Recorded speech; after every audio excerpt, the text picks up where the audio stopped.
A real man builds what a real man builds, Ernest declared, raising a glass of champagne to his hundreds of guests.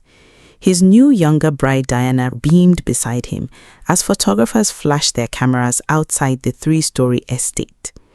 Nobody at that party asked how a man who was deeply in debt 2 years ago built a mansion overnight. Nobody asked whose name was on the land deed beneath their feet. 7 years ago, Rebecca sold her late father's land to save Ernest from bankruptcy. He took her sacrifice, built a dream home on top of it, and erased her name from his life.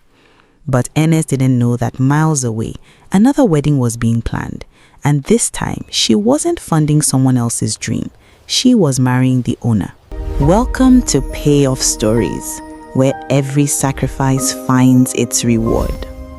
Today's story is about a woman who gave everything to help someone else rise, and what happened when she finally let someone give something back. Becca was 24 when she met Ernest. He was broke, living out of a tiny apartment with a notebook full of ideas he couldn't afford.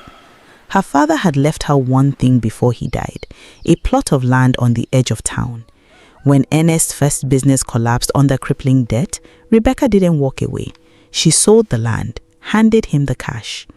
Holding her cold hands over cheap tea, Ernest wept and swore, "When I make it, you will never regret standing by me." For 7 years, she pushed him up the ladder. She took late-night tailoring jobs to pay off his hidden debts. She ate sparingly so he could eat well. Her best friend Joan warned her, "You've given him your youth, your land, and your sleep. What has he given you?" Rebecca just smiled gently. He'll remember who held him up. He didn't.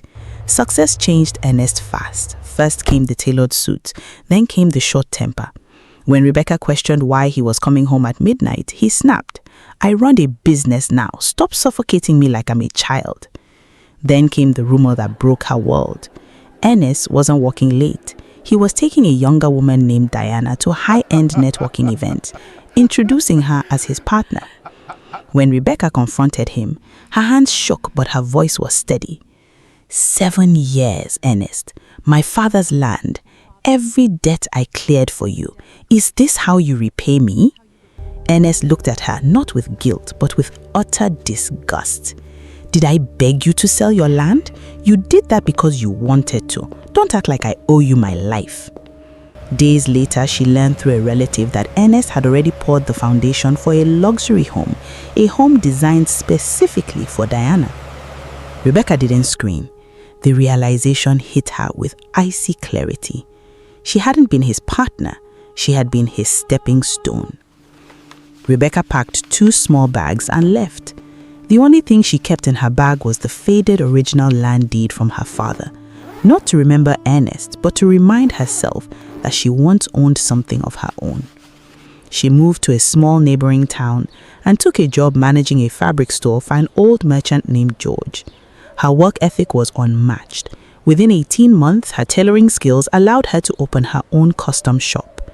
That was where she met Paul. Paul was a quiet, high-end textile supplier.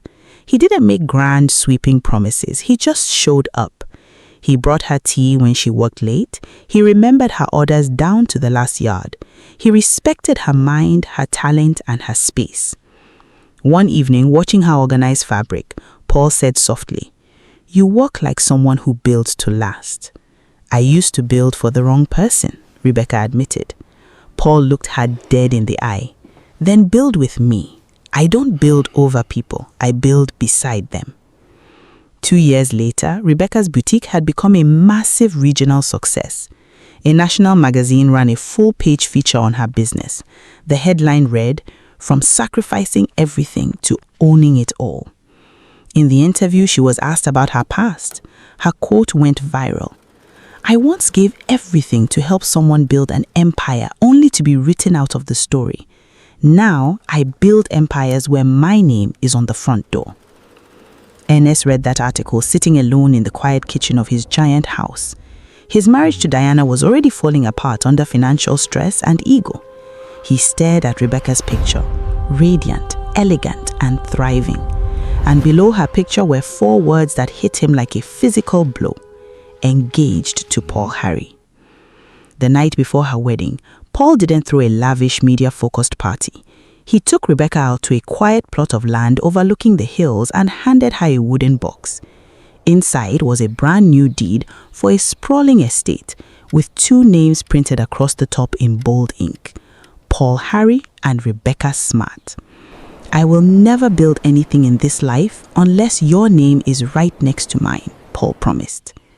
On her wedding morning, Rebecca sat at her vanity and pulled out 3 papers: her father's faded land deed, proof of a mistake she no longer carried as shame; the deed to her business, proof she could stand on her own 2 feet; the new deed with Paul, proof she would never have to build alone again. She closed the drawer, put on her veil, and walked down the aisle to a man who didn't need her to erase herself to make him look big. The worst mistake a person can make is assuming that because you gave quietly, you didn't notice what they took. The real payoff wasn't watching Ernest realize what he lost. It was Rebecca realizing she was the treasure all along. If this story reminded you never to let someone turn your sacrifice into their stepping stone, type "chosen" in the comments right now. Subscribe to Payoff Stories so you never miss another story of justice and resilience.